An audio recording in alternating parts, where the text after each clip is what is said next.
What's up, guys? Happy Tuesday. Welcome back to another episode of Eat, Train, Prosper. Today is Brian, myself, and we have Dr. Mike T. Nelson on the podcast with us for the first time. Mike, can you please give the podcast listeners a brief introduction to yourself, please? Yeah, no problem. I consider myself probably a human performance specialist. I did undergrad in a Bachelor of Arts in Natural Science, Master's in Mechanical Engineering. PhD was in exercise physiology, looking at heart rate variability and metabolic flexibility. And then right now, I still coach clients online. I think I started that in 2012, 13, somewhere in there. I did the coach people in person for a while at a gym until they filed bankruptcy and thought maybe I should do something different. And then right now I have the Flex Diet certification, physiologic flexibility certification, and I teach for Rocky Mountain University, associate professor at the Carrick Institute, and then I also help out the guys at Rapid Health, and I'm a scientific advisor to Tecton, who creates a ketone ester. A lot going on there. So yeah, I sit around before we dive in, do nothing. Yeah. And this is something you reminded me because I've been fortunate to meet Mike in person. And I remember this is a great wedding in Colorado. I wanted to ask you then. Yeah. What, as each of your, I can't remember what you said your undergrad was in, but then your master's was in, I believe you said mechanical engineering, and then your PhD is in like exercise phys, exercise science. How, take us back just a little bit to your thought process, or maybe it was just how you were kind of evolving as a human and your interest shifting to where your different degrees are in kind of what we might consider like pretty different modalities. Yeah, very different. I didn't really have a big plan at that point. I was like, well, I like physiology. This is cool. So my undergrad at St. Scholastica in Duluth, Minnesota, they actually allowed anyone to sign up for anatomy and physiology, and you got to use actual human cadavers. And they got new human cadavers like every quarter. So that was pretty rare. So when I signed up there, I initially was just doing a dual degree program, Bachelor of Arts in Natural Science and a Bachelor of Science in Mechanical Engineering. And as I started doing it, I'm like, well, I don't know. I'll just take some physiology classes for fun. Got to Michigan Tech, and they said, hey, if you can do 2 years of postgraduate work, then you can just go in and do a master's. So I was at Michigan Tech for 4.5 years. Got done with that, almost 8 years of school, and I'm like, I'm never going back to school again. That was extremely difficult. Screw that. I'm going to go make money, work in the industry for a while. So I worked in the biomed industry. And then they're like, hey, you can take classes and we'll pay for them. I'm like, oh, really? So I started taking more classes at the University of Minnesota. And then I did it was probably like 5 years in a PhD program in biomedical engineering, although I never did my dissertation or anything in that. And I remember sitting in a class on MRIs, and I had completed almost all my classwork, but I hadn't done any research yet. It was hard to find funding. And I'm sitting in there with PhDs in math and physics, and the guy walks in. He's like, hey, we're going to learn all about MRIs, and we're going to derive all the equations that are used in MRIs from scratch. I'm like, you got to be kidding me. I looked at all these kids are just sitting there frantically scribbling stuff down, and my elbow, the guy next to me is a PhD in mathematics. I'm like, do you even know what he's writing on the board? He's like, no. And he's just like writing all this stuff down. And it was kind of at that point where I'm like, okay, I'm either going to somehow finish this, or I'm going to jump ship and go to exercise physiology, which I have been thinking about for a long time. But, probably similar to what you guys have done too. You put so much time and effort into something, and you get so far into it, you're like, oh man, like just to start over is to be so horrible. I don't know if I want to do that. But I realized at that point, it's either go forward or switch and burn the ships and do something else entirely. So ironically, I went over to exercise physiology that fall, literally walk in the first meeting, and my advisor's like, hey, we got 2 new projects, but they both involve math. One's on heart rate variability and one's on metabolic flexibility. And I went over there because I did not want to do any more math. I mean, I could do it, but it was not very fun for me at all. And he looks around the table. There's only 5 people there. He points at me and he's like, hey, you, math boy, these are your projects now. I'm like, oh my God, you got to be kidding me. I drop out of this other program I spent 5 years in to come here to avoid math. And what do I get is math. But the math wasn't nearly as difficult as what I had been doing before. And it actually worked out really well. Very cool. Makes perfect sense when you put it that way. Yeah, that's awesome. Well, definitely heart rate variability is one of the things that I want to touch on throughout this conversation as well. But before we get in there, just a quick brief background. Most of the listeners will be pretty familiar with your name, as I've discussed throughout the last few months, some of our work that we've done together. I call you my cardio.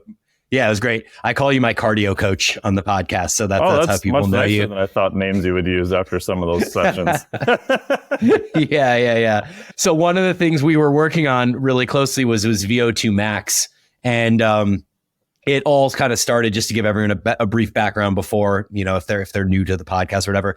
We started working together in October after I was on your podcast, and we kind of went down the rabbit hole of cardio and discovered that all the zone 2 work that I was doing wasn't really going to be super effective to increase my VO2 max. And then we kind of paired up, started working on some of these rowing workouts, and specifically focusing on the rower, and specifically, even to narrow that down, the 2K row test, which is a 7 to 8 minute kind of brutal all out VO2 max effort.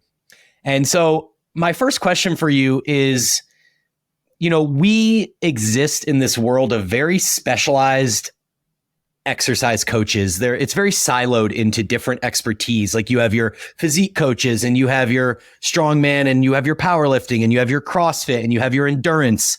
And so we don't often see somebody that's kind of a jack of all trades coach. And so how did you find yourself in a position where you're coaching all of these different types of specialized athletes? Yeah, just kind of give us that background there, because I'm very curious about that.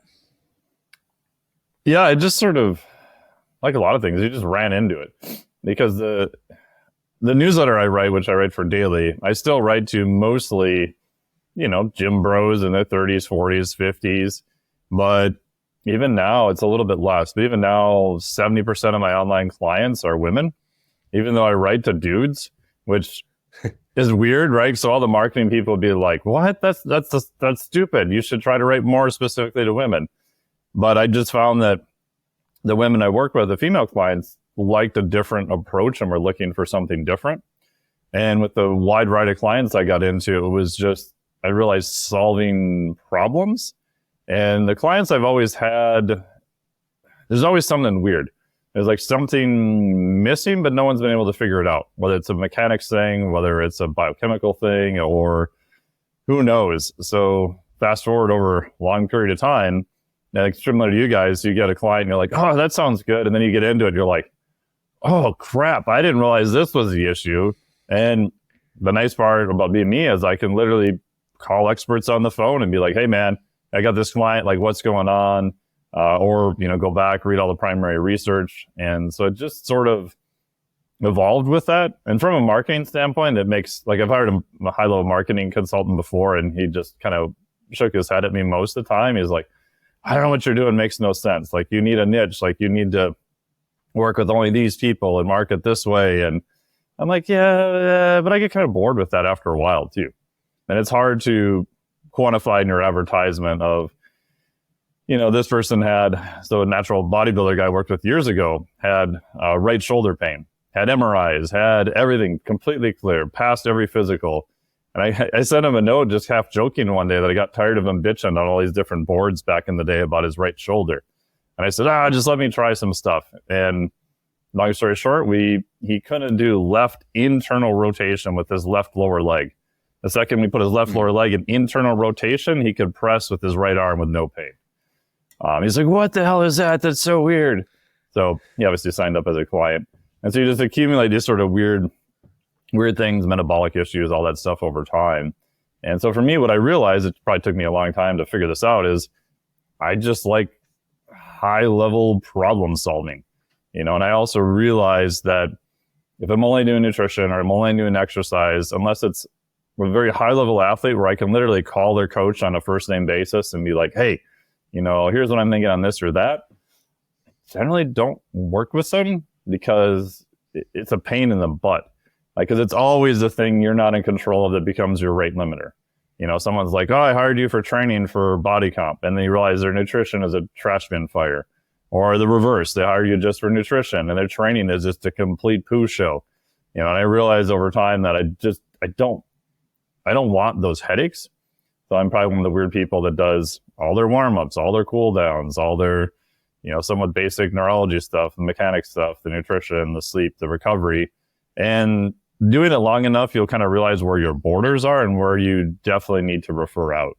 So I'll have certain neurologic tests where I'm like, hey man, like you definitely need to go see this guy because you've been concussed 4 times and your nervous system is just really, really goofy. And I'm not the best person for that, but go see this person or that person. Yeah. No, that's really interesting. Your breadth of expertise is very impressive for sure. No, thank you. I'm just old too. Yeah. yeah. You accumulated much wisdom over the years. Yeah. So in the most endearing way possible, I'm going to call the 3 of us meatheads. And that's cool. Yeah, to me, that's totally. a compliment. I agree. And so as a meathead, I was call it a late adopter to cardio. Maybe it was because I was younger. Maybe it was because I just had a bias and didn't really want to believe in cardio. But one thing that really influenced me into that belief system was a article from the American College of Cardiology that came out in about 2017. And so I have a quote from here that says, while it is well known that physical activity is important for heart health, neither research nor recommendation consistently differentiate between the benefits of different types of physical activity. New research presented at the ACC Latin American Conference in 2018 found that while all physical activity is beneficial, static activities such as strength training were more strongly associated with reducing heart disease risks than dynamic activities like walking and cycling. And so I think I used that quote. I remember reading that back in, I guess it must have been 2018, because that's what it said, and being like, this is the reason why strength training is more important and I don't need to cardio. And I literally started, programming strength training plus steps. That was always my prescription. Just get your 8,000 to 10,000 steps, do strength training. Whereas it seems like you kind of had your finger on the pulse of this cardio for health movement a little bit earlier and were more on board with that. And so what are your thoughts on the idea of strength training plus walking for general health versus the need to include zone 2, zone 5, and kind of some of these more specific cardiovascular modalities? Yeah, I mean, I started it probably more seriously, I'd say almost 8 years ago. And the thing that kind of put me over the edge was at the time I read similar stuff. I'm like, I hate doing cardio. And I read some studies about, from Vernon Coffey about concurrent interference, which I'm sure we'll talk about. And at the time I was training for strongman and I was like, screw it. I'm not doing cardio. Maybe 60 seconds will work at some point. I'll do medleys if I want to do cardio. And I remember at the time before I was like, probably 5 months out from the meet, just the local meet, walking up the stairs and made it 2 flights. And I was just severely out of breath because I hadn't done any cardio for like a year. And I remember thinking, wait a minute, am I gotten a lot stronger? Like, are my strength gains like significantly better? And I went back and looked at all my notes. Like, am I really that much bigger? And I realized, no. How do I feel? I feel like dog shit lately. Like, I'm sleeping all the time. My recovery sucks. Like, this is horrible. I just got winded off of 2 flights of stairs. Maybe this isn't a good idea. Maybe I was wrong. And then found a bunch of other people, like my friend, Dr. Kenneth J., who's done a lot of stuff with the Carrick Institute for rowing. And to get back to your question, if most people in general population just lifted and got in a step count, would they be better? Yeah, no question. Now you will find some genetic freaks that VO2 max stays fine just doing that. Like, I've tested a couple of people and I expected their, VO2 max to be dog shit, and it was not bad, really. But their training was pretty intense. They may have won probably the genetic lottery, etc. But I think if you are stuck and your VO2 max is still low or moderate or below where you need, just like anything else, you're going to need specific work in order to bring it up. If you're talking about bodybuilding, if your biceps are small, shocker, you're going to need bicep work. So I don't think it's any different than that.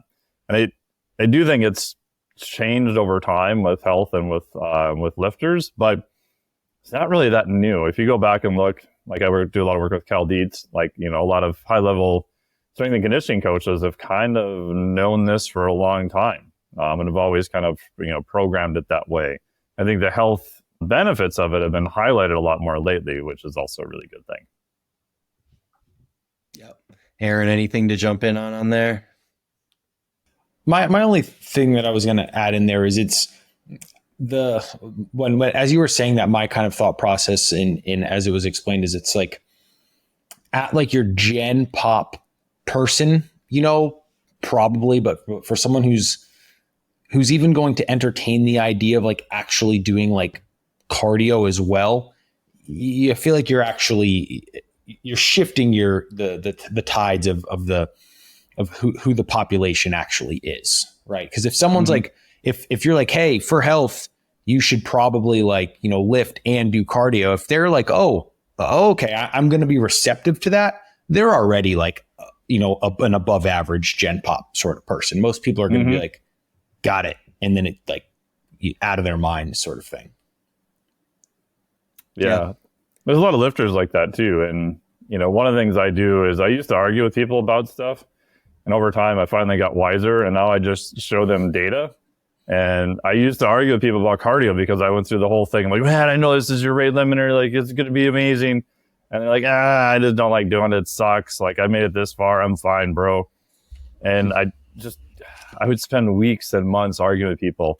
Eventually one day I'm like, well, this is stupid. I should just do an assessment and see where they're at.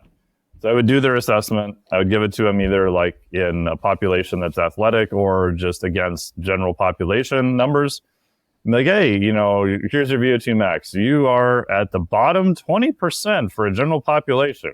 The general population is pretty damn unfit.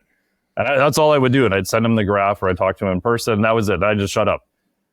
And 99% of the time, they're like, oh, I didn't realize I sucked that bad. Oh, well, how do I make it better? Oh, cool. I'm so glad you asked.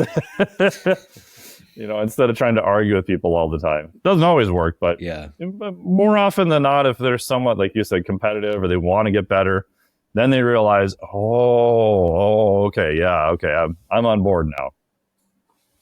Yep, that makes total sense. So similar to kind of the bias that I had around strength training and walking and kind of the avoidance of cardio, I think part of that was supported by the literature at the time on concurrent training. And so it seemed like right around that time in the mid 2000 teens, there was a lot of research talking about the interference effect and how that can be problematic if you have, specific goals in one or the other.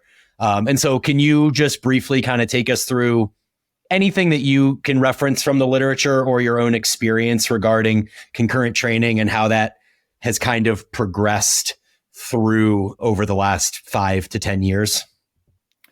Yeah, so concurrent training is basically, can you do two modalities at the same time and get the highest level results? At the high level, concurrent training, there is an interference effect, right? You don't see pro bodybuilders winning marathons, right? You just don't see the classic endurance athlete competing in strength and power sports and doing really well. Vice versa, you don't see the reverse. So on some level, it is a true thing. And for the listeners, the reason that is if we take a simplistic view, which this is a little bit overly simplistic, but you have generally two types of fibers. You have your fast twitch fibers and your slow twitch fibers. And there's all, subsets and hybrids in between and everything else, depending on what classification you use. These slow twitch fibers generally are more aerobic, my little air quotes here, meaning they have to use oxygen in order to create energy. These are the ones you would more preferentially use if you're doing a lot of, aerobic training, you're going to go run a marathon, etc. And the reason they're smaller is that they're wired differently. But one of the main reasons is that you have to have oxygen diffuse into the fiber, something called the Krog cylinder model. If the fiber gets literally too big, because diffusion is this passive process, the inside part of the fiber will literally die. So there's a hard-coded limit based on the diffusion of oxygen of how big that fiber can actually get. But because it's using oxygen, it has the ability to produce force over a slow rate for long periods of time. If you go to your fast twitch fibers, those are your classic, my little air quotes here, anaerobic fibers. They don't necessarily need oxygen to, quote, survive. Yes, oxygen is a sort of backup. It does work. You do need it. Those fibers can get a lot bigger because there's no rate limiter of diffusion of oxygen into the fibers. So knowing that, I probably over extrapolated that early on to be like, yeah, that's why aerobic training kills all your gains, man. Like, it's just going to make all your fibers weak and small, and you don't want that. But if you look at the literature, the amount of work you would need to do to see an effect is astronomical. Like, you read some of the studies where there was a true interference effect in people who were moderately trained. They just literally beat the ever-living crap out of them with endurance stuff. And they did lifting on top of it. You could even argue maybe their sleep wasn't great, maybe their calories weren't controlled, all that kind of stuff. So at some level, there is a interference effect. Will most people probably run into that? No. The caveat with that is, if your goal is maximal speed and power, would I necessarily have you do 40% of just moderate cardio after your speed and power days? No. But for most people, you don't really need to worry about it. Having said that, I do still tend to program aerobic stuff in the morning, strength training in the afternoon. I will try to separate them a little bit. The molecular underpinnings of aerobic stuff will last 4 to 6 hours in general. Strength training stuff, as we know, you guys have talked a lot about this, could be 24, 48, potentially 72 hours. You still see changes in muscle protein synthesis, other effects, depending on your training status, what you did. So my bias is I will program aerobic stuff usually earlier in the day, especially if it's moderate level stuff, and strength training later. Having said that, if someone is even just moderately fit, they're super cramped for time, yeah, I have programmed them, one session after the other. Is it quote unquote perfect or optimized? Probably not. But is it something they really need to worry about it? If the option was, hey, they're not going to do any cardio at all, shit, like doing stuff after your main lifting is way better than not doing it at all, right? And that's the part people forget. It's like, what are you comparing it to? What is the context? So we can, debate stuff about moderate aerobic training directly after strength training. Yeah, maybe it's not best. Like, you're pulling the organism in a little bit two different directions. However, if that was your option versus, oh, bro, I'm not doing any cardio at all, like, just do the cardio first. Like, do the exercise first. You're still going to get a lot of benefit. Yeah, if you scale all that up super high, will you run into issues? Yes. However, I think usually that main issue is people just don't eat enough at that point. But if you even cover all those, your recovery is good, you max out all that, yeah, at some point you are going to run into an interference effect. However, it's still a small percentage. It's not like you destroyed all of your gains and you're never going to get bigger. But again, most people who, especially lifters, like if I run into a legit person who I think has an interference effect who's primarily lifting in like 15 years, no, I don't think so. Does it exist? I equate it to overtraining. Like, is overtraining a thing? Yes. Is overtraining syndrome a thing? Yes. Will most people who lift ever have to worry about overtraining syndrome unless their lifestyle is a complete poo show? Probably not. Doesn't mean it doesn't exist. It's just, out of all the things you want to worry about, that's like super far down the list. Yeah. No, that's great. I think that what we're basically hearing is that as long as you're not taking it to the extremes and you don't have like really strong goals in one direction or the other, endurance or strength training, that you can get 95% plus of the benefits of each by doing them together in kind of an intelligent manner. And so I also know that there are benefits of doing cardio that can actually enhance your strength training or your physique pursuit. So can you briefly touch on kind of some of those benefits as well that people may experience if they start adding cardio into their strength training routines?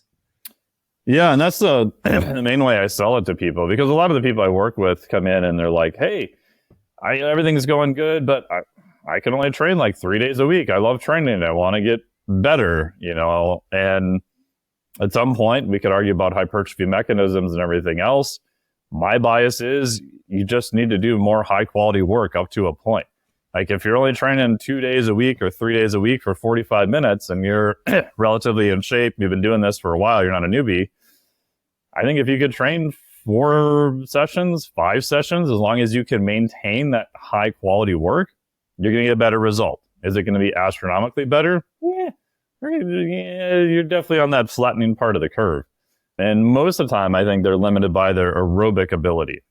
So if you think about in the gym, you go in and do a session, like you do a hard session of deadlifts, and you're kind of a little bit out of breath.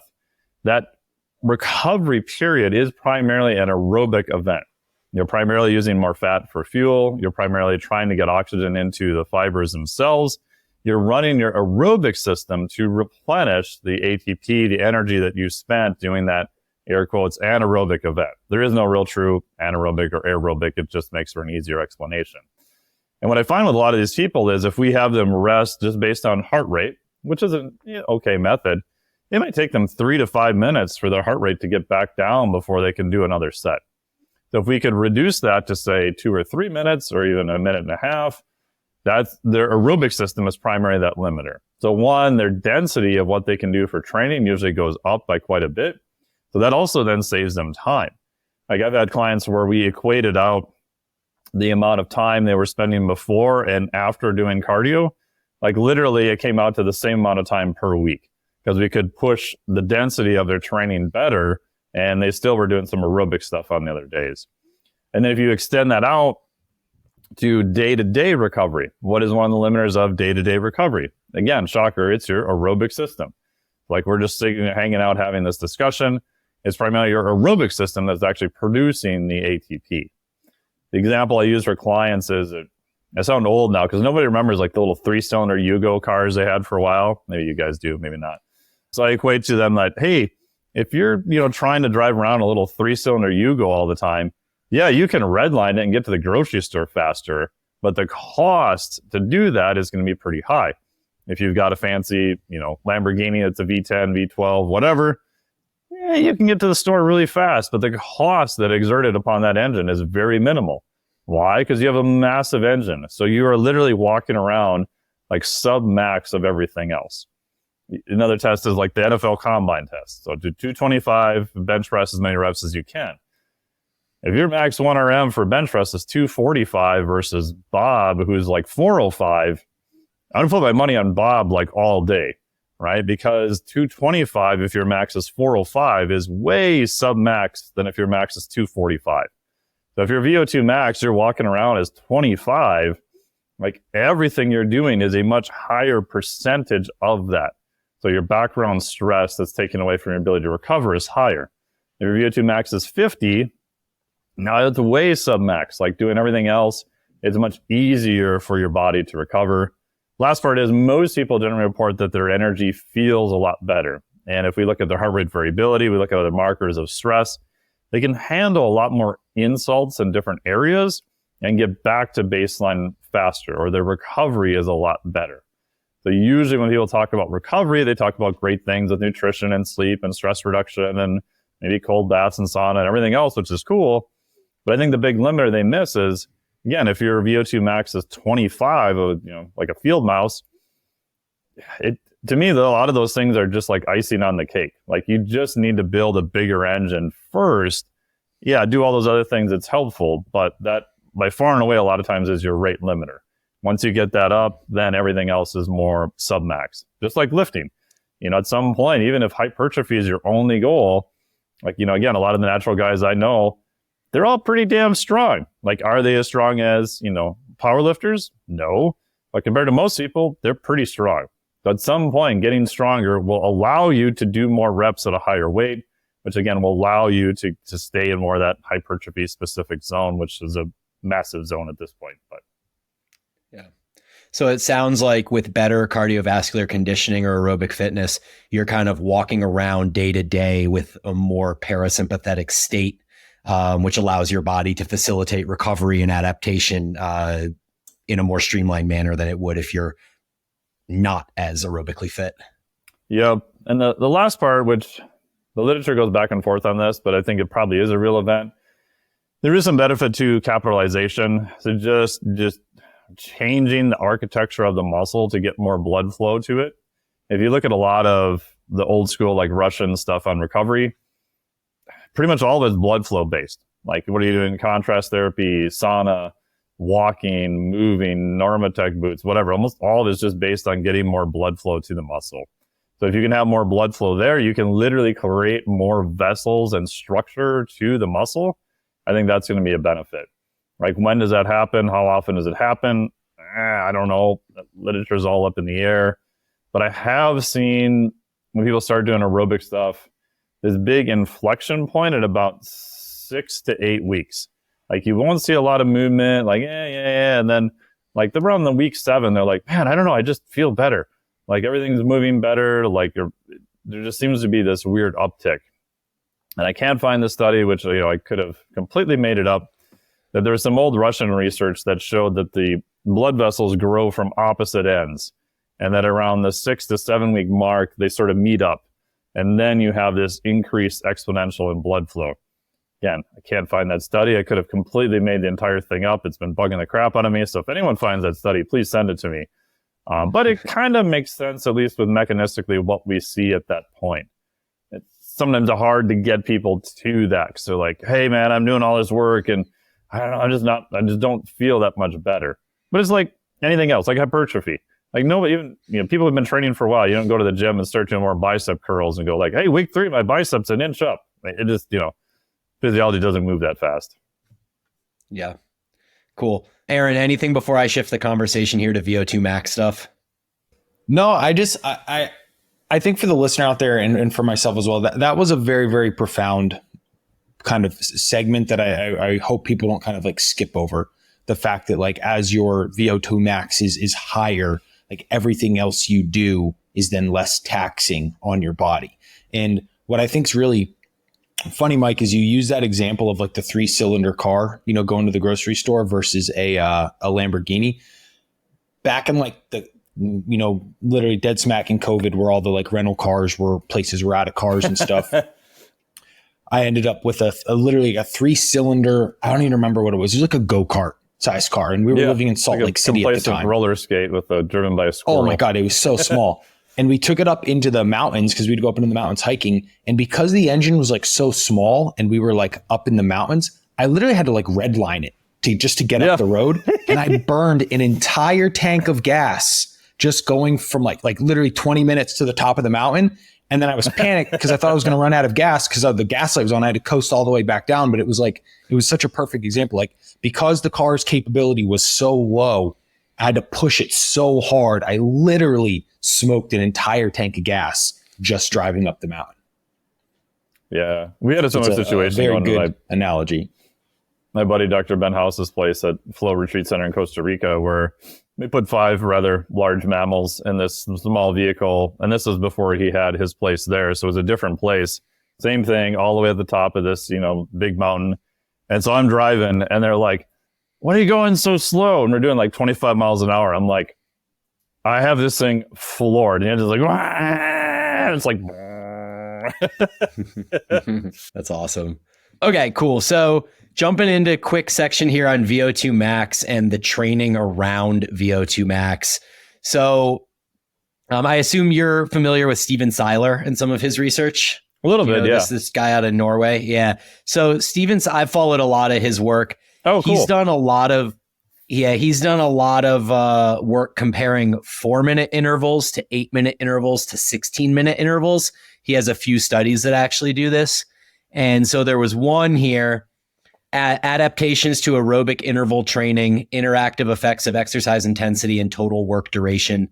And we have a PubMed link for that we'll drop it in the notes.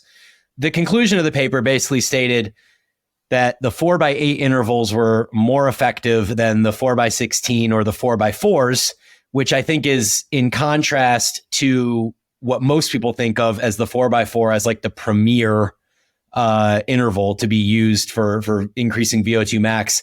And his hypothesis was that accumulating 32 minutes of work at 90% of max heart rate induced greater adaptive gains than accumulating 16 minutes of work at 95% of heart rate, despite lower RPE. And then the 16-minute intervals were at 85%. So it was 85% for 16 minutes, 90% for the 8-minute intervals, or 95% for the 4-minute intervals. And of course, the 4-minute intervals only allowed 16 minutes of time in zone, then 32 minutes of time in zone for the 8-minute intervals, and an hour and 4 minutes of time in zone for the 16-minute intervals. They were all effective at increasing VO2 max, but specifically the 4x8s appeared to be the most effective. And so I found that interesting just because the 4x4 seems to be the most popular one that people like Peter Attia and others are promoting as, do this for VO2 max. And I think it was a Norwegian They call them the Norwegian 4x4 or something like that. But then the other thing that I've noticed throughout reading research is that there's also a lot of studies showing that things like Tabatas or 30-30s or 60-60s and these other like significantly shorter intervals are also very effective for VO2 max. So what are your thoughts on that? How do we make sense of all these different ways that you can go about kind of increasing your VO2 max? Yeah, so one of the misnomers of VO2 max is that people think you just do any cardio and your VO2 max goes up. I'm like, yeah, if you're untrained and your VO2 max is horrible, sure, anything will work, right? So newbies can lift soup cans probably and get bigger, right? But at some point, that's going to max out pretty fast. So once we get beyond that, you need to be, in my experience, and looking at the literature, probably relatively intense. Like what percentage of heart rate? There's other ways to mark it. 85, 90-ish percent, somewhere around there. So I equate it to, if you want to get significantly stronger, you probably need to do a fair amount of lifting above 85%, right? You probably need to do those low rep stuff. You need to put some heavy weight on the bar in order to get stronger. So with VO2 max, I equate it to the same way. You think of VO2 max like the 1RM for your aerobic system. And shocker, the same principle holds pretty true. Now, how much time do you need to spend there? Oof, that's all across the board, right? So in that study, which is cool, I wonder if it is as much effective intensity versus, like you said, the time in that area. And what I find is that it's generally the amount of time you can accumulate in that area. So just like lifting, like how much high quality work can you do? And the biggest mistake I see people make is they just, went out super hard. I lit my nutsack on fire. I did these 2 intervals. Woohoo, look at me. My VO2 max is going to be amazing. Maybe not. Like you need to accumulate more work. And then also if we look at the output of, let's say, interval 1 versus interval 6, if interval 6 is like 30% of your first interval, like you're not training the same thing, right? A lot of people want to do these repeats that are very, very difficult with incomplete rest, but they're not really recovered back to baseline again to start. And if you look at the quality of the output, it just tanks, right? So now you're not working that specific thing that you want. So when I start programming for people, depending on what their level is, a lot of times I do almost complete rest. Like let's hit 2 minutes or 3 minutes or 4 minutes or 5 minutes or 6 minutes. And we know what percentage you need to be. We need some output on a bike, maybe running, we can get GPS, the rower. And then you're going to rest almost completely. We're going to let your heart rate come down probably below 100. And then you're going to go again. Can you get back to almost, 5% of that output again? Cool. All right. Let's rest completely. Could you do a third round? And once your performance tails off in a perfect world, you'd actually be done right before that. So that allows someone to program without knowing your exact capacity, but still accumulate that high intensity time. So you could start with a 2-minute interval, right? So whenever you publish any program you've ever done online, it's just a disaster because no one wants to talk about the context. So I've published some programs in the past where I've had someone just do 120 seconds, 2 minutes at high output. They only did 2 intervals. And they're like, you're an idiot. What are you doing? Haven't you read any literature? Don't you know it's closer to 4 minutes and 8 minutes and you need to accumulate 32 minutes and all this stuff? I'm like, yeah. But when we did the third interval, their work output was such dog shit. Like there's no way they could do it again. And if we went to 3 minutes, their performance dropped off so hard at minute 2.5 that it wasn't productive. So we had to scale them back to their current capacity. It doesn't mean that we'll never get to 4 minutes or 6 minutes or longer intervals. It's just they can't handle it yet. And if they do, sometimes we will do longer intervals and literally just do 1. So you want to make sure the quality is there first. And then over time, you can progress. You can actually get to the point where you're doing incomplete rest. So with the really short ones, yes, you can see some increase in VO2 max. Let's take the Tabata study. God knows I got to write this article because this question comes up all the time. You look at the actual Tabata study. So what did they actually do? So very, very high intensity, literally incomplete rest. Like they were resting less period of time than they were working, which for people to do high output stuff is incredibly difficult. I think they were doing 170% of their VO2 max. So they are way above VO2 max. Did they see cool improvements? Yes. The study was set up so that they could not complete all the intervals though. if you look past about week 3, I think, I'd have to look at the actual data again, their VO2 max didn't increase anymore after that. So there is, I think, some short-term benefits from that. However, that study has been completely bastardized to like Tabata 1RM preacher curls and all this other stuff where swimming Tabatas, like running Tabatas. Most people just don't have the sprint integrity to run that fast. Like I put people on a rower, we'll baseline their 2K, be like, okay, let's just do one interval at 170% of that number, right? Because you can figure out what that power is. Maybe they can crank out one interval. Like even with complete rest, they can't even get a second one that's close to it. Well, it makes me think that you're going to rest for 10 seconds and be good to go again. Again, you have to keep that level of output in order to get some of that benefit. And yes, I stole this from my buddy, Dr. Kenneth J. So if you want to put like a high-end spec, what I've done is back of the envelope is if you can do a high output on the rower, which is based off of your VO2 max, and you can do 30 seconds on and 30 seconds off, and you can hold that high output for 10 rounds with only maybe a 5% drop, that is pretty damn badass. Now, is that elite level Olympic rower status? No. But for most people, that is incredibly hard. Now, could you suffer your way through 10 rounds and hate your life? Yes. Most people have done that. Their output is literally half of what they started. Again, that's kind of what I've been as like the high end of the high end, like 1-to-1 work to rest ratio, but you can recover within that 30-second period to go again and do it again. Shocker, what do you need to do that? A high level of aerobic training. So you won't see people with a low VO2 max pulling that off.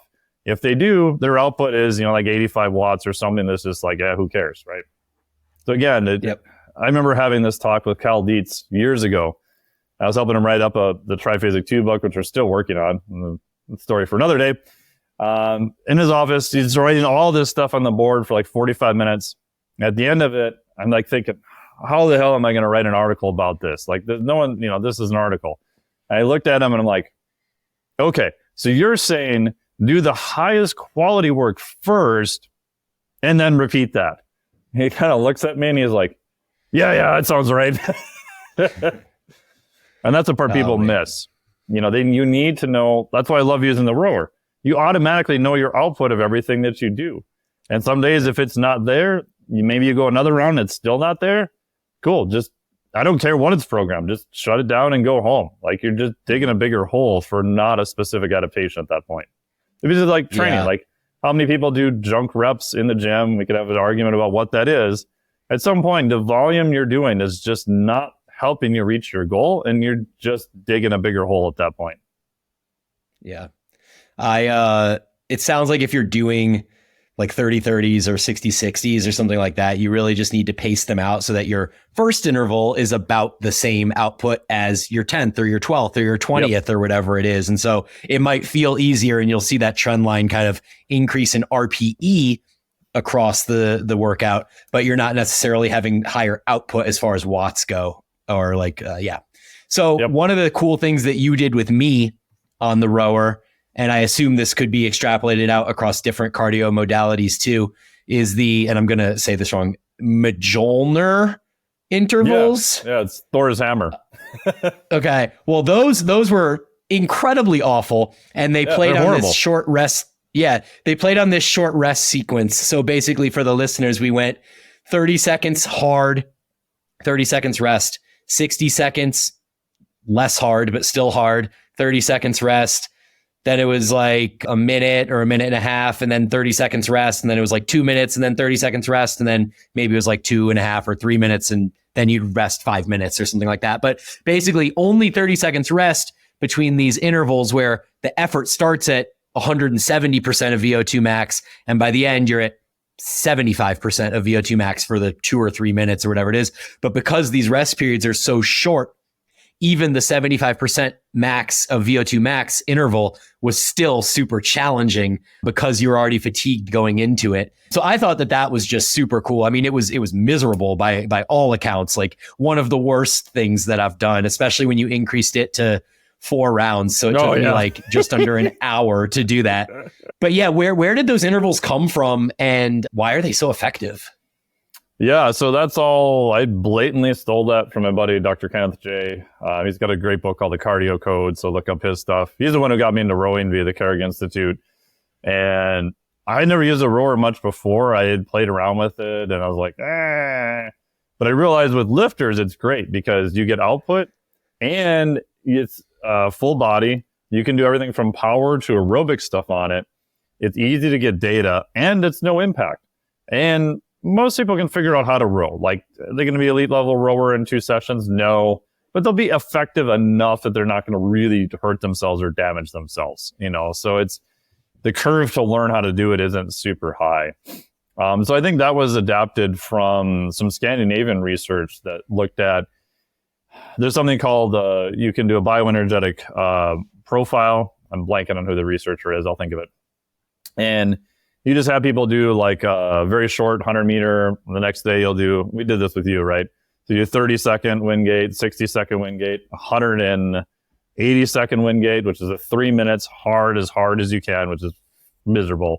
A 2K, and then a 20-minute. There's also the hour of power, which I don't do with anyone, is 60 minutes. And from that, you can then map out, are you really good at the strength and power stuff, or this aerobic capacity around 20 minutes, do you kind of cap out there?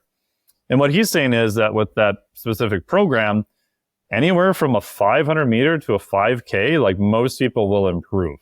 So what are you doing? You're stacking the high output, high intensity stuff first, but it's very short. You're dropping the intensity a little bit and you're going a little bit longer. Dropping the intensity again, a little bit longer. So you're literally stacking fatigue on top of itself, which allows you to use these very short recovery periods. But then that's a block of 5 intervals. And then you have, like you said, 3 to 5 minutes off. So your goal is, we know based on your 2K, which is 100%, we can then program these outputs that you should hit. So you get everything from high power output to, moderate aerobic stuff too. But you're still doing it in a way that you know what your output is. And then once you've kind of completed those, you've got like a complete full rest period after that. And if you scale up to doing, I think I did the math one day, like 5 rounds on that, I want to say it's, 7,500 meters, I think. And if you just sat down on a rower and did 7,500 meters, like your overall quality will just drop off pretty hard. So it's kind of a cool way of, I would say, entertaining lifters also, because you always got that next thing you're looking at, the next thing. But you end up getting them to do this high quality output over the course of time. And like you said, for people who've ever done this, you set it up and you're like, 1 round, that kind of sucked. That wasn't bad. 2 rounds, it's okay. It wasn't that bad. I think this is going to be all right. Like round 3, you're like, fuck, I hate my life. Round 4, you're like, oh, look, white buffaloes in the sky. I want to die. I hate you. Like the 5th round, you're like, oh my God, please make this thing end. This is the worst thing I've ever done in my life. Yep. That's literally how I felt. I mean, it was awful, but I do agree that having those kind of built-in rest periods and that kind of the next thing in sight, and then you have that like 3 to 5 minute rest at the end. I just love those. I mean, I hated them, but I thought them extremely effective. And so I appreciate you kind of introducing me to those. Yeah, they were great. And it's a thing where you also have to take the psychology of, crazy lifters into mind, right? Because if I just programmed you to do 7,500 meters in a row, you're like, screw you, you're fired. This is dumb. I'm not doing this. Or if you did do it, your output would drop off like so hard. Right. Yeah. Right. Cool. I want to shift into some breathing and HRV stuff. Aaron, anything on VO2 Max before I do? No, except for when in conversations with this, I'm always like, maybe I'll do some of that. And then after the end, I was like, no, I'm not doing that. I'm not adding that into my life right now. It's a hard pass. Do it on the bike, bro. Do it on the bike. You got it. Well, do you want to say real quick, Brian, what your VO2 max was, your 2K, and then post, and then the fact that you did 6 weeks, and then you said we need to take a break, which is very typical. Yeah, it's mentally, man. It was psychologically more than anything. Oh, it's just totally. Yeah, it's just so hard to go there, to get up and go there and do all the training that goes into going there. It's just it's so daunting. Yeah, and then so for listeners, he said he wanted to increase his VO2 max. We primarily used the rower. He's like, yeah, I want to do this. So we blasted him for 6 weeks, and I don't know, what did you cut?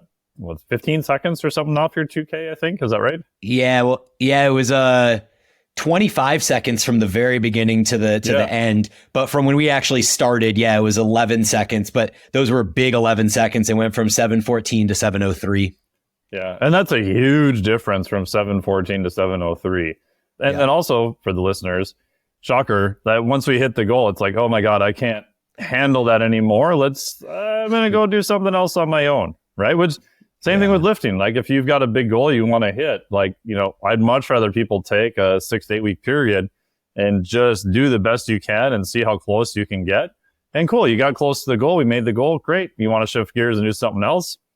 Cool. Like I think once you're at a moderately advanced level, that's kind of what you have to do, because the days have gone by where you just go out and leisurely row 20 minutes and expect to shave 11 seconds off. Like that's not going to happen.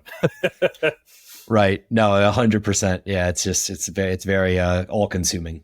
So cool. So breathing is something I've actually been really interested in recently. I've been listening to a lot of things from Brian McKenzie, Patrick McCown, among others. And they talk a lot about breath rate. How many breaths are we taking in a minute? And they specifically talk about breath rate during sleep. And so this is now something that I've been paying acute attention to on my own, because my Apple Watch actually tracks my breath rate while I'm sleeping. And I'm now keenly aware that I overbreathe while I sleep, but I don't seem to breathe as fast during the day. Like just sitting there doing computer work, I'm usually in that 10 to 12 breaths per minute range. But when I'm sleeping, I tend to be between 14 and 18. And the numbers seem to show that when you're sleeping, you want to be in that 12 or less range for the most part to kind of control CO2 and all these other parameters and stuff like that. And so I've just been a little, I guess, unsure of why I'm breathing so much while I'm sleeping. I mean, I'm mouth taping, so I'm breathing through my nose. I'm not sitting there panting and mouth breathing. So it's just been really interesting. And, what are your thoughts on the breath rate thing? And how impactful is that for general human health and also for output of cardiovascular ability during, aerobic exercise and stuff like that? Yeah. The short answer is I think it's super beneficial. So when I got into this, I read Patrick McEwen's book when it first came out. I read a lot of early Buteyko research, which is what his book is based on. And all honestly, at that time, I didn't get it. He's like, all these people are walking around over breathing. I'm like, what are you talking about? The breath rate's fine. And then over time, I started doing a lot of stuff. So I started using the Bolt test from there with clients. And then I realized, I think higher level clients just cheat their ass off, because one of the things the marker for the end of the test is when you first feel the sensation to breathe. And so I started doing it with the clients in person. I'd seen them basically almost turn blue and passed out. And they're like, no, bro, that was like my first time I felt the urge to breathe. I'm like, looking at your face, I think it was like 20 or 30 seconds earlier, And then Brian McKenzie has his exhale test, which I switched everyone over to. Just you take a nasal breath, and then how long can you do that nasal exhale? Him and Andy Galpin have published some cool research on that. So that's kind of a way to calculate your baseline. And when I started doing this with clients, 5 years ago when you first came out with it, 6 years ago, it was weird. Like some clients were really good and some were horrible. And then with the advent of, Aura and a Garmin and the ability to look at respiratory rate at night, I then realized, now we have a window into what is your physiology doing when it's completely unloaded. And I started seeing these high breath rates. Like mine for a while was 16, 17 breaths per minute. And if you look in physiology, they'd say, well, it's kind of normal. But what you realize is that if you're breathing really fast at night, the question is, why are you doing that? And your body is used to a certain level of CO2. And that CO2 level is plastic because it's regulated by certain parts of the brainstem, meaning that you can change it over time. And a lot of people don't realize that CO2 is a primary driver of breathing. Oxygen is the backup system. So when you're holding your breath, your CO2 is accumulating because you're not breathing, shocker. And then that triggers your body in order to breathe.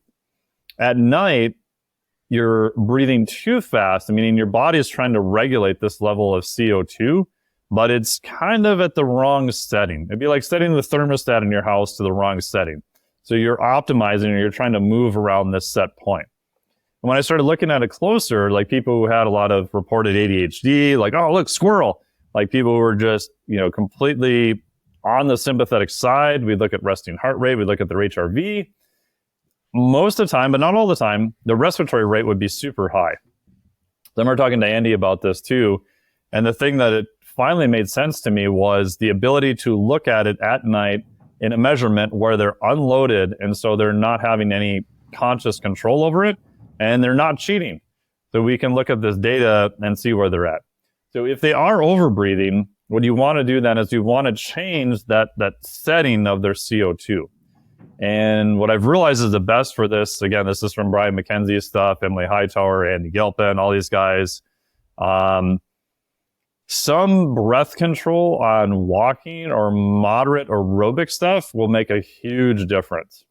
So you'll have clients where you'll spec, okay, I want you to breathe in and out over 2 seconds, which is pretty easy. But you'll hit that point just doing zone 2 stuff where it's hard to stay at that area. Like you want to go below it or you want to go above it because it's uncomfortable. So you're building up more CO2, but you're not changing it. And you're not trying to get rid of that CO2 right away. And over time, what this will do is change that setting of those chemoreceptors in the brain. And that'll then downregulate your breath rate.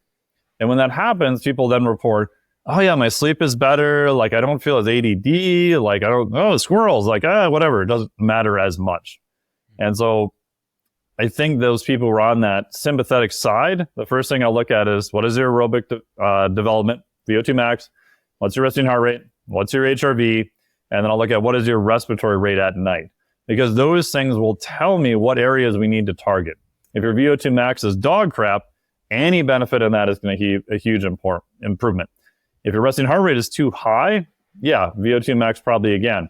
If your respiratory rate at night is just high, but your VO2 max is good and your HRV is okay, then I'm going to definitely target some type of breath control with walking or zone 2 stuff, trying to get you used to that next level of CO2. Sometimes in air quotes, it's called a CO2 tolerance, so that we can downregulate that over time.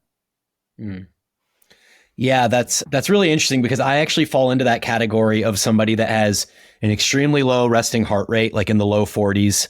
My HRV, which I want to get into next, is quite good as well. And I've just recently switched to the chest strap with the Elite HRV app because what I realized was that my Apple Watch was giving me these super high bloated readings. And I only just realized it's because it's calculating it based on SDNN. And we'll get into this. Whereas the chest strap is using RMSSD, which is pretty much what the Aura and every other device out there uses RMSSD. So I've had this history of people on the internet in DMs and stuff being like, dude, your HRV is in the 200s. How's that even possible? And I've realized it's because the Apple Watch uses SDNN to calculate it, which just gives it a higher number. But regardless of that, my HRV on the 1 to 100 scale is in the high 70s, which is an RMSSD of like 170, 165, something like that. And my resting heart rate is low. My VO2 max is, we don't exactly know. It's not awful if I'm rowing a 703 2K. And so yet I'm still breathing. I'm over breathing at night. And I can't figure out how to stop that because I think it's also impacting my sleep. And so this was really insightful. And so I'm going to actually talk to you off air at some point about the breath rate control during zone 2 and walking and stuff like that. So I can start trying to target that a little bit. But because we only... Go for it. Make sure you go through a period. So watch your breath rate during your next deload or your taper, because breath rate will go up based off of a stressor. And it's one of the first things to change. So some people may have a higher respiratory rate, but they just may be overreached. I'm not saying this is you, but I'm saying I've had that with a few clients where we just deloaded them for sometimes like 10 days. Their respiratory rate completely normalized. So that tells me it was response to an acute stressor, not necessarily the chemoreceptor stuff we talked about. Second thing, Look at respiratory mechanics. So I use a lot of RPR, reflexive performance reset. Any pickup you can get in respiratory mechanics and ribcage expansion, most of the time respiratory rate will go down also. If that changes, then you're probably okay. So those are the two caveats to look at too. Okay, cool. Noted. I also had a question on here to discuss the difference between why you use the exhale test and versus the bolt test, but you addressed that. So the one thing I just find very interesting on this is, so I've been using both since you introduced me to the exhale test. I feel like you can cheat both of them. Like, you can. Yeah. So the exhale test is interesting because you can exhale really, really, really slowly. And eventually you can get to a point where you're almost doing a bolt test, but you still can convince yourself that you're still exhaling, but you don't actually have much exhale left. So I thought that was interesting. As far as the bolt test specifically, though, when you talk about the first desire to breathe, I think it's very apparent when your diaphragm starts doing weird things, when you're doing the bolt test, and then you kind of feel this little like hitch in your diaphragm. Yeah. To me, that's the point where I'm like, oh, that's the end of the test right there. Yeah. Your diaphragm starts spasming. Like you may have went too far on the test. Yeah, exactly. But you will find that you generally get a much higher score on the exhale test than you would on the bolt test, right?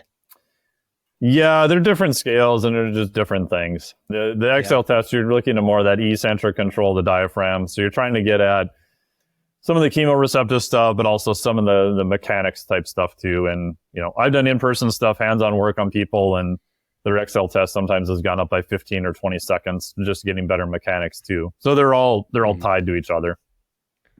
Gotcha. All right, cool. Well, we have just a few minutes left. Yeah. I had 2 questions to go. One was on HRV, really to kind of just parse out the difference between the RMSSD and the SDNN because of what I discussed earlier about my HRV being apparently so much higher with Apple Watch than what most people are receiving with their RMSSD, and then kind of how that plays into breathing and recovery. And we don't need to go super down the rabbit hole here. But if you have just any kind of thoughts to distinguish between those 2 models and what you prefer to use. Yeah. The short version is I like using a time domain measurement. I don't use a lot of nonlinear frequency-based stuff. People can look up that.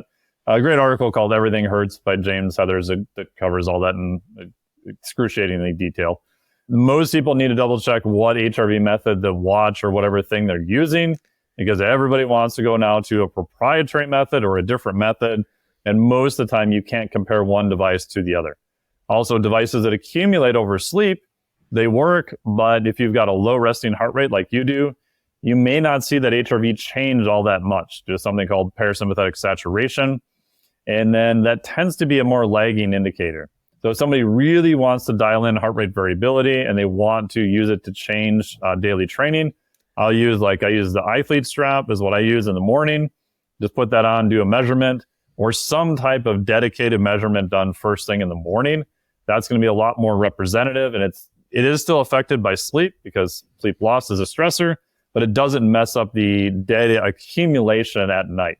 So if you had a poor night's sleep, yes, that's going to affect your stress level, but also the data you gathered now over a 4-hour period versus an 8-hour period, it's not as stable. So one-time measurement first thing in the morning is generally what I like to use. Yeah. I switched to the chest strap, the polar chest strap with the Elite HRV app, which that one converts, it converts the score, the RMSSD score to a 1 to 100 scale. So it kind of makes it like super obvious and apparent for you in the morning. And I've really enjoyed that. I think it's much more consistent than what I was getting with the Apple Watch as well. The last thing on the Apple Watch is the optical will also affect it. So skin pigmentation, how tight the watch is, where the watch is, does it move around at night? All that stuff can affect it. So you really have to look at the literature to see how they validated it. Gotcha. So the last thing, and I'm just really curious on your thoughts here, because I think this is something that I get a lot of feedback on from people across the industry, is you get all these longevity experts, and I'm just going to call out Peter Attia and Inigo San Milan as the main 2. But they're always talking about how your quality of life is going to suffer if you cannot achieve X VO2 max. And they throw out some really crazy number, like in your 40s, you should have a 50 plus VO2 max. And then they're like, for your zone 2 work, a bare minimum to not have metabolic dysfunction is to be able to do your zone 2 work at 2 watts per kilo, which I don't know too many people that I would consider healthy that are out there doing 2 watts per kilo and keeping their heart rate in zone 2. And so, like, I don't know, it seems almost like a scare tactic in a way. And a lot of people are freaked out like, oh my God, I have metabolic dysfunction. I'm not healthy. And these crazy large numbers that are being thrown out by these guys. What do you make of that? And like, how important is it?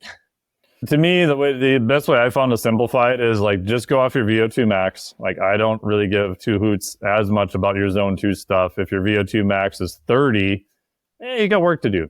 Now, if you look at the research, like going from absolute complete trash at 15 to even 30, you see a massive increase, right? So the biggest change in percentage is going from absolutely horrible to average, average to elite. Do you still see a fair amount of pickup? Yeah, you do. What number should you hit? I know Andy's talked about, 50, milliliters per kg per minute. Probably a pretty good number. I would say, is that on the higher side? Yes, but we also know it's going to decline at some point, no matter what you do. Like you said, the zone 2 range for that, most of that data, from Alon's work is in elite level cyclists. So yeah, should an elite level cyclist be able to pull that off? Yeah, absolutely. Do elite level cyclists do more than 2 to 3 hours of zone 2 work a week? Yeah, because they're psychotic, crazy people. Right. And if you don't tell them to do zone 2 stuff, you tell them, bro, just chill out and do a walk. They're going to get on their bike and ride around the neighborhood as fast as they can or something again. Right. They're insane. So does that mean the average person needs to do 2 to 3 hours of zone 2 a week? Yeah, there's a time and a place for it, but I don't, as much as I love Peter Attia stuff, I don't think you need to do 2 to 3 hours of zone 2 stuff every week for the rest of your life. I would much rather see people invest that time into, a block of zone 2 stuff, get a good base. Cool. Let's go into a block of seeing if we can increase your VO2 max. Great. Okay, let's put something else on priority and let's see how we can hold our VO2 max at that level. That doesn't take that much effort to hold a certain output. That's what I would rather do. Again, my big thing is looking at what is the output, and again, in what context. If someone's already lifting, they're eating relatively good, their sleep is good, they're getting their walks in, their risk of metabolic dysfunction is incredibly rare. And, I love Peter Attia's stuff. I think it's great. But he's also a crazy person, right? To him, he was highly competitive in the past, and by his own admission, so a lot of the stuff he does is to that 90th plus percentile. And again, for him, that's great. If it's something you want to do, awesome. Is it beneficial? Yeah. But, telling the average lifter that they need to do another 3 hours of zone 2 cardio for years on end, yeah, it's some benefit. If you're doing it for recovery purposes, cool. But zone 2, VO2 max pickups are just almost non-existent.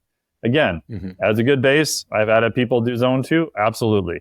But year-round, that level of movement, I would much rather have people, like you guys, go ride a bike, go learn to surf, go kiteboard. Shit, at this point, even learn to play pickleball, for Christ's sake. Just put your body in a place where you're going to get movement, you're going to get increased heart rate, you're actually going to use your brain to not be a sea slug because you've got to coordinate all these moving things in space. I think we'll realize at some point there is a detriment to not moving on an indoor bike for 3 hours a week. Especially if you can do something else with that time, go do some recreation. That's my bias. Yeah. No, I love that. So you would not say that mitochondrial function correlates directly with your output at zone 2? Yes and no. It's so hard to say, is it mitochondrial only? Because you've got, fatigue. You could look at what fuels you're using. Are you primarily using fat? Are you one of these people that is super high stress, so you're just burning through carbohydrates doing zone 2, which I have seen off the metabolic cart? So those are some other things I would look at. And if people really want to go to the nth degree, I don't know who I stole this from, so I would give them credit. I would much rather see an average general population lifter do zone 2 stuff in 3 modalities. Can you do zone 2 on a rower? Can you do zone 2 running? And can you do zone 2 on a bike? So for myself, I can probably get by on zone 2 on a rower. I can definitely do it on a bike. Running, I absolutely freaking suck at. The pace I can't even really run and stay in zone 2, if I'm perfectly honest. Yeah. So that's something I would probably need to work on. I'd much rather see them movement competency in 3 different movements and hit zone 2 than I would be, stay on a bike for 3 hours a week. Mm-hmm. Cool.